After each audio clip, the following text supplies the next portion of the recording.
Hello and welcome to a brief introduction to SoftFx in LightWave 8. SoftFx is a brand new exciting feature in LightWave 8 that is easy to use and very powerful. So let's take a look at this scene that I have loaded up. I have below this tire a collision object, and what I want to happen is when the tire comes rotating down, I want the tire to become flat. So let's push play, and as you can see, the tire is rotating around. And when it comes down and hits the collision object, it flattens out, but it doesn't just go flat, it also bulges out to the side the way we would expect it to do in the real world.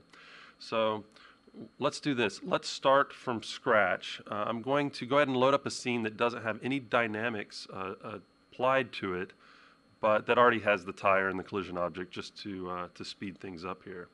So let's clear the scene, and let's go find that scene. Here it is.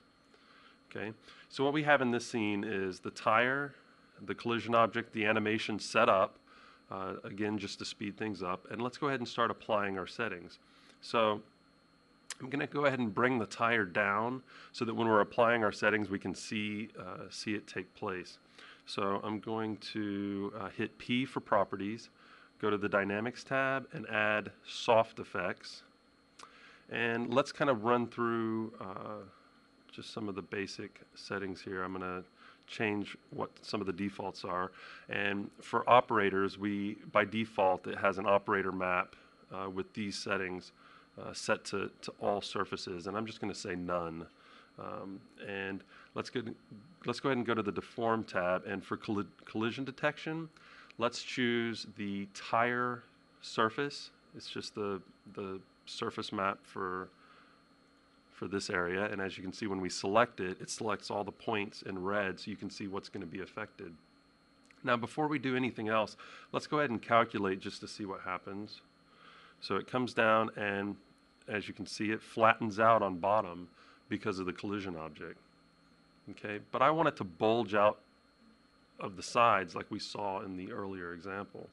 So to do that, I'm going to go to bump, and under bump compression I'm going to change it to 100, and I'm going to change that to the tire surface, and it's bumping a little too much here, so I'm going to change the bump limit to 50, and that kind of cleans that up.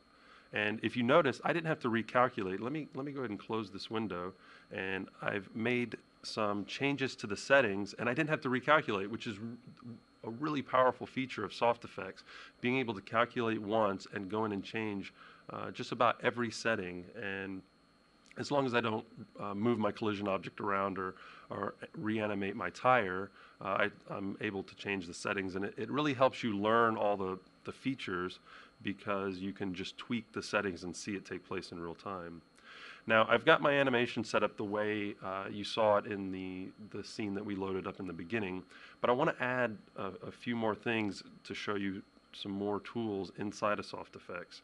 So I'm going to bring it back up again, and under Edit Effects I'm going to select Edit Tool, and what I'm able to do is whenever I select a point, this yellow line is the motion path for that point. Now I can edit it like we did with the cloth effects and the hard effects, but what I'd rather do is add a null. What I want to do is I want to add a null that has this same motion, and to do that I just come over here